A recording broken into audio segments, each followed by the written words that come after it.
ഞാൻ ദൈവത്തെ ബഹുമാനിക്കുന്ന ഒരാളാണ്. അതിന് കാരണം മനുഷ്യൻ സൃഷ്ടിച്ച ഏറ്റവും ഗംഭീരമായ ഒരു കൽപ്പനയാണ് ദൈവം എന്നുള്ളത് മാത്രമാണ്. അല്ല, ദൈവം ഉണ്ടായിട്ടല്ല.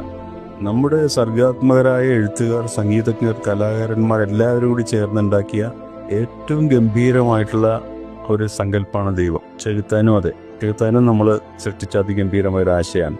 ഒരുപാട് സംഗീതജ്ഞർ ദൈവാനുഭൂതി ഉണ്ടാക്കാൻ വേണ്ടിയിട്ട് ദൈവത്തിന്റെ എഫക്റ്റുള്ള സംഗീതം സൃഷ്ടിച്ചു ലോകത്ത്. ഒരുപാട് ശില്പികൾ ദൈവങ്ങളുടെ രൂപങ്ങൾ കുത്തിവയ്ക്കാൻ ശ്രമിച്ചു. ആരാധനാലയങ്ങൾ അതിഗംഭീരമായിട്ടുണ്ടാക്കി. ഒരുപാട് എഴുത്തുകാർ ദൈവങ്ങളുടെ മനുഷ്യാവതാരങ്ങളെയൊക്കെ പറ്റിയും ദൈവത്തെ പറ്റി തന്നെയും സങ്കല്പിച്ച് ഒരുപാട് വാക്കുകൾ കൊണ്ട് അതിനെ വർണ്ണിക്കാൻ ശ്രമിച്ചു. അങ്ങനെ മനുഷ്യൻ എന്ന് പറഞ്ഞ ജന്തു മാത്രം, പശുവിനും ഇതിന് പങ്കില്ല. പൂച്ചമ്പട്ടിയൊന്നും അങ്ങനെ ദൈവത്തെ പറ്റി ഓർത്ത് സമയം കളയാറില്ല. സയൻസിനെ പറ്റിയും അവർ ഓർക്കാറില്ല. മനുഷ്യൻ എന്ന് പറഞ്ഞ ജന്തു സങ്കല്പിച്ചെടുത്ത അതിഗംഭീരമായ ഒരു ആശയം എന്നുള്ള നിലയ്ക്ക് എനിക്ക് ദൈവത്തിനെ ഭയങ്കര ഇഷ്ടമാണ്. ദൈവം ഉണ്ട് എന്ന് ഞാൻ വിശ്വസിക്കുന്നു. പക്ഷേ അയാൾ വിശ്വസിക്കാൻ കൊള്ളാത്തൊരു ജന്തുവാണെന്ന് വിശ്വസിക്കുകയും ചെയ്യും.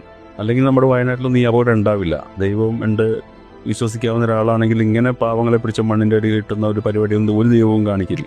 സയൻസ് നമുക്ക് മനസ്സിലാക്കാൻ പറ്റാത്ത അജ്ഞേയമായിട്ടുള്ള സംഗതികളിലേക്ക് നമ്മുടെ കണ്ണ് തുറപ്പിക്കാൻ സാധിക്കുന്ന ഒരു ടൂൾ എന്നുള്ളതായിരിക്കും ഞാൻ സയൻസിനെ ബഹുമാനിക്കുന്നു.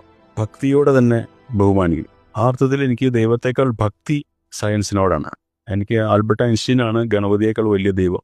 ഗണപതി മിത്താണോ യാഥാർത്ഥ്യമാണോ എന്നൊക്കെ തർക്കം നടന്നു. പക്ഷേ ഐൻസ്റ്റീൻ മിത്താവരുത് എന്ന് എനിക്ക് ഭയങ്കര ആഗ്രഹമുണ്ട്. ഐൻസ്റ്റീൻ അങ്ങനെ ഉണ്ടാവണം, ന്യൂട്ടൺ ഉണ്ടാവണം, ഉണ്ടായേ തീരൂ എന്നുള്ളതൊരു വലിയ ആഗ്രഹമുണ്ട്.